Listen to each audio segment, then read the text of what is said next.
नमस्कार, राज्यों की जंग में आपका स्वागत है। मैं हूं अखिलेश शर्मा। शुरुआत कर रहे हैं राजस्थान से, जहां पर 1998 से यानी पिछले 20 साल से यह रिवाज देखा गया कि वहां हर 5 साल में सरकार बदल जाती है। दरअसल राज्य की 200 में से कई ऐसी सीटें हैं जो या तो कांग्रेस या फिर बीजेपी का गढ़ बन चुकी हैं। उन्हें छोड़कर कांटे की लड़ाई अन्य सीटों पर होती है, जहां जिसका पलड़ा भारी उसकी सरकार बनने की संभावना बढ़ जाती है। कुछ आंकड़ों पर नजर डाल लेते हैं। 1993 से 2018 तक यानी 25 वर्ष के आंकड़े बताते हैं कि कौन किस सीट पर मजबूत है।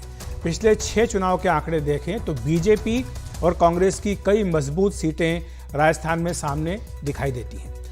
43 सीटें ऐसी हैं जो बीजेपी ने पिछले 6 चुनाव में कम से कम 4 बार जीती हैं, जबकि 31 सीटों पर कांग्रेस को पिछले 6 चुनाव में कम से कम 4 बार जीत मिली है। वहीं 19 सीटों पर बीजेपी को 5 बार और 1 सीट पर 6 बार जीत मिली, जबकि कांग्रेस की बात करें तो यहां पर उसे 7 सीटों पर 5 बार जीत मिली है, जबकि ऐसी कोई सीट नहीं जो कांग्रेस ने पिछले 6 चुनाव में 6 बार जीती हो। इस लिहाज से मोटे तौर पर देखा जाए तो 63 सीटों पर बीजेपी और 38 सीटों पर कांग्रेस राजस्थान में बेहद मजबूत स्थिति में दिखाई देती है। यानी 100 सीटों पर मोटे तौर पर कांग्रेस और बीजेपी का मजबूत आधार है। इसका मतलब यह हुआ कि बाकी की जो 100 सीटें हैं वहां पर चुनावी समीकरण हार और जीत को तय करते हैं। इन सीटों पर कांग्रेस और बीजेपी के बीच अदला बदली होती रहती है और इसके लिए जातिगत समीकरण हो या बागी उम्मीदवार हो, इस तरह के फैक्टर इन सीटों पर खासे महत्वपूर्ण हो जाते हैं। तो जो रिवाज है बदलने की बात हर बार होती है, इस बार भी कांग्रेस यही कह रही कि रिवाज बदलेगा, यानी दोबारा उसकी सरकार बनेगी। कांग्रेस के नेता सचिन पायलट का कहना है कि हर 5 साल में सरकार बदलने की परंपरा रही, लेकिन इस बार ऐसा नहीं होने जा रहा है। वहीं बीजेपी के प्रवक्ता सुधांशु त्रिवेदी ने कहा कि बीजेपी की जीत इस बार तय है। राजस्थान में इस बार परिस्थिति अलग है।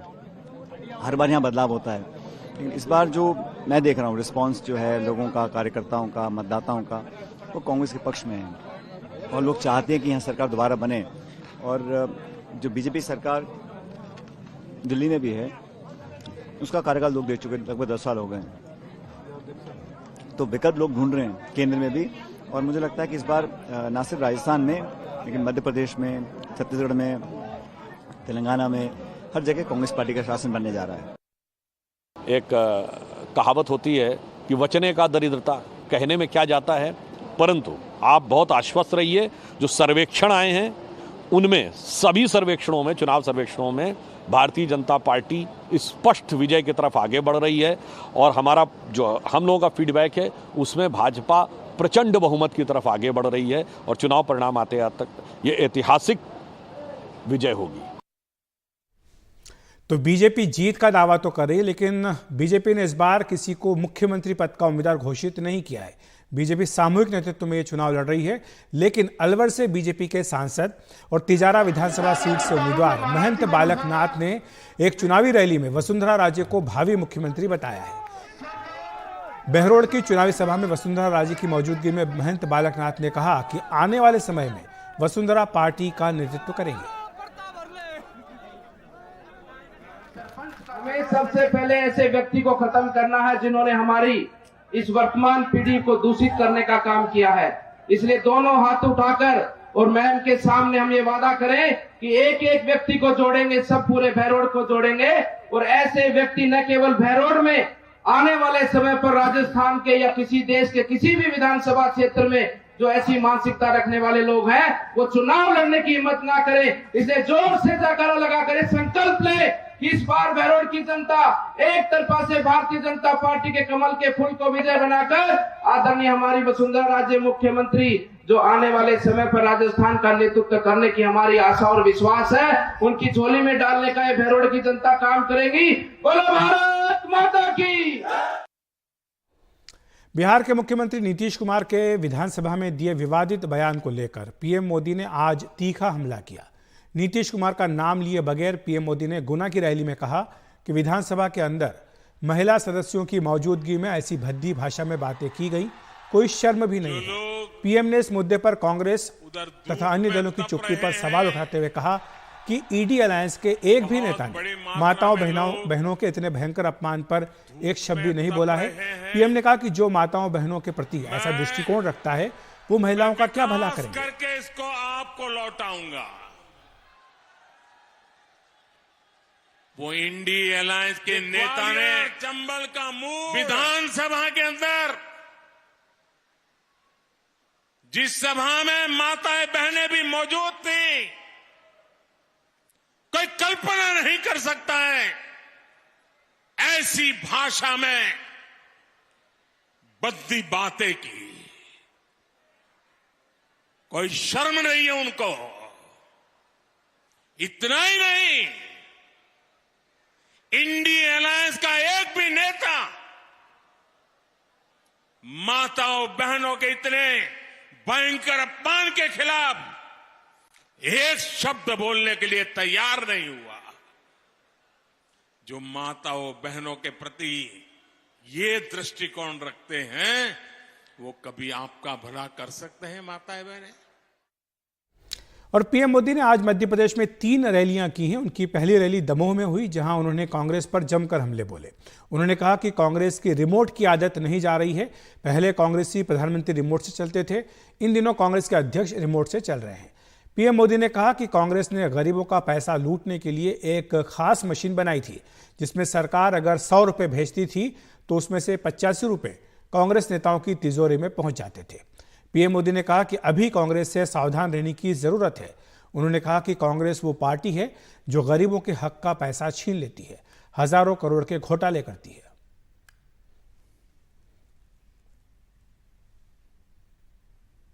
कांग्रेस की रिमोट की आदत नहीं जा रही है। उस समय प्रधानमंत्री रिमोट से चलते थे, इन दिनों कांग्रेस के अध्यक्ष रिमोट से चल रहे हैं। कांग्रेस के अध्यक्ष सीनियर मोस्ट लोगों में से एक है, मेरे अच्छे मित्र भी हैं, लेकिन आज उनका हाल ऐसा कर दिया है कि वो कुछ कर नहीं पाते, नाम मात्र के रख दिए उनको। जब रिमोट चलता है तब वो सनातन को गाली देते हैं, लेकिन रिमोट बंद हो गया तो उन्होंने कल पांडवों को याद किया, मतलब सनातन को याद किया, और उन्होंने ये कहा भाजपा में 5 पांडव है। देखिए, जब सच बोलते हैं तो कैसी बात निकलती है जी। हमें गर्व है, हम 5 पांडवों के राह पर चल रहे हैं। इससे बड़ा गर्व क्या हो सकता है। आज का ये समय कांग्रेस से सबसे ज्यादा सावधान रहने का है। कांग्रेस वो पार्टी है जो हजारों करोड़ रुपए के घोटाले करती है। कांग्रेस वो पार्टी है जो एक समाज को दूसरे से लड़ाकर कुर्सी कब्जा करने का खेल खेलती है। कांग्रेस के लिए देश का विकास जरूरी नहीं, राज्य का विकास जरूरी नहीं। कांग्रेस के लिए सिर्फ अपना स्वार्थ ही जरूरी है। वहीं कांग्रेस महासचिव प्रियंका गांधी वाड्रा ने आज इंदौर के पास सांवेर में रैली कर बीजेपी पर हमला बोला। उन्होंने कहा कि मध्य प्रदेश में कांग्रेस की सरकार बनी, लेकिन कुछ नेताओं ने उसे छल से गिरा दिया। जिस तरह से यही रावण ने भगवान राम और भगवान लक्ष्मण के साथ छल किया, उस तरह से आपके साथ भी छल हुआ। कुछ बहुरूपियों ने छल कपट करके आपकी सरकार का अपहरण किया। आपकी सरकार चोरी की, मतलब चोरी कर ली, आपका लोकतंत्र चोरी कर लिया और उसे भ्रष्टाचार लोक में ले गए।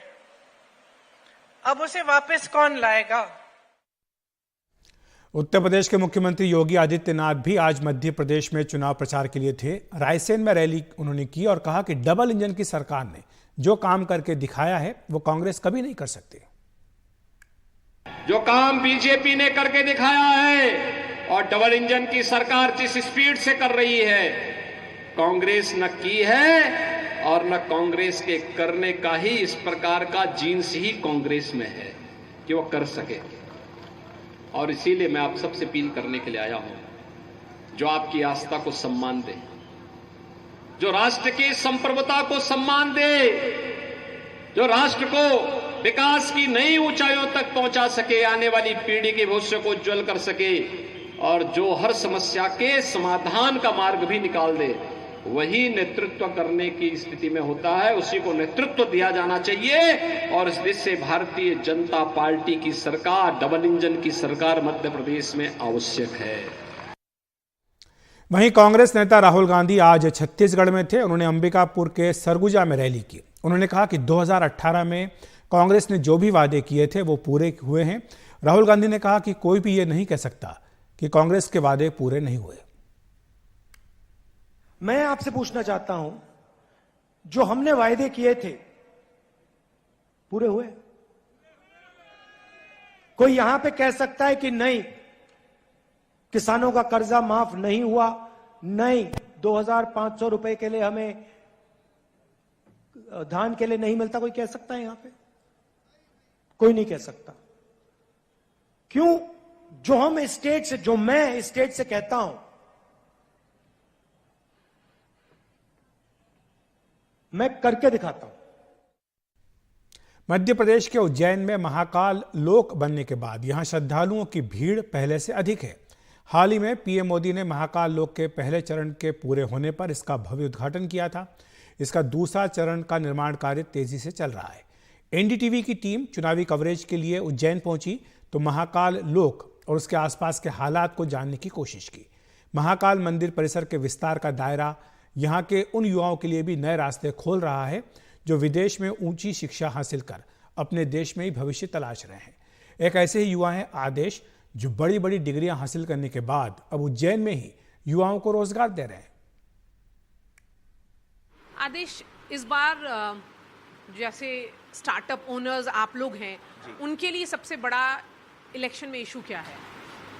इलेक्शन में जो एक इशू उज्जैन में हम बात करें तो कनेक्टिविटी का था, ताकि जो बाहर से जो लोग आ रहे हैं, जैसे हमने डेस्टिनेशन वेडिंग स्टार्ट करी थी उज्जैन में, कॉन्सेप्ट 2017 में हमने स्टार्ट करा था, तो उसके लिए कनेक्टिविटी पहले थोड़ा इशू था। अब चारों तरफ से कनेक्टिविटी बहुत अच्छी हो गई। महाकाल कॉरिडोर बनने से यहाँ पर बहुत बेनिफिट हुआ टूरिज़्म में भी, और हम बात करें होटल्स ग्रो करी है यहाँ पर, काफ़ी सारी होटल्स ओपन हुए हैं, होम स्टे तक ओपन हो गए हैं मतलब लोगों ने। तो हम बात करें तो इशू ऐसे बहुत बड़ा नहीं है। इश्यूज जो थे वो सॉल्व होते गए हैं। अभी जो यूथ हैं वो बोलते हैं कि सरकारी जो नौकरी है उसमें काफ़ी करप्शन है। बहुत सारे युवा से हमने बात की, उनका ये कहना है। करप्शन देखिए, दो तरह के लोग सभी जगह रहते हैं, हम ये नहीं बोल सकते कि सभी है, बट जो अभी कुछ योजनाएं आई हैं गवर्नमेंट की तरफ से और जो आगे कुछ प्लान है, उसके हिसाब से मुझे लगता है कि जॉब्स बड़ी हैं और बढ़ेगी भी सही आगे। और आपने खुद 35 लोगों को नौकरी पे रखा हुआ है? हाँ, अराउंड 35 पीपल है, और हमारा नेक्स्ट 2 ईयर्स में प्लानिंग 200 पीपल का है, क्योंकि हम जो स्टार्टअप्स के ऊपर काम कर रहे हैं अभी वो ग्रो हो रहे हैं। तो जैसे ही वो ग्रो होंगे तो हमको ज़्यादा लोगों की रिक्वायरमेंट रहेगी, और उज्जैन के अंदर ज़्यादा से ज़्यादा लोगों को जो ऑब्जेक्टिव शुरू से था कि हम जॉब्स दे पाएँ, उसके अंदर हम वर्क काम कर रहे हैं।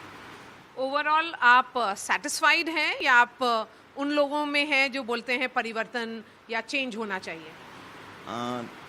चेंज खुद को लाना पड़ता है। जैसे मैं आया था तब नहीं थी, तो हमने खुद चेंज लाने के लिए एक ट्राई करा। तो इस तरह से उज्जैन के जो युवा हैं वो चेंज खुद से ही ला रहे हैं, और कुछ चीज़ें सेटिस्फाइड भी हैं, कुछ जगह हमको इश्यूज़ हैं तो हम रख रहे हैं आगे अपनी बात, वहाँ पर सॉल्व होती भी है। स्टार्टअप्स को अगर आप देखेंगे तो उसके लिए काम हो रहा है। लेकिन ओवरऑल आपको लगता है कि महाकाल कॉरिडोर की वजह से जो आपके बिजनेसेस हैं, आपके जैसे स्टार्टअप बिजनेसेस हैं, राइट, ऑब्वियसली मतलब महाकाल कॉरिडोर से सिर्फ स्टार्टअप्स को ही नहीं, यहाँ पे जो सभी कैटेगरीज में जो पीपल आते हैं उन सभी को बेनिफिट मिला है।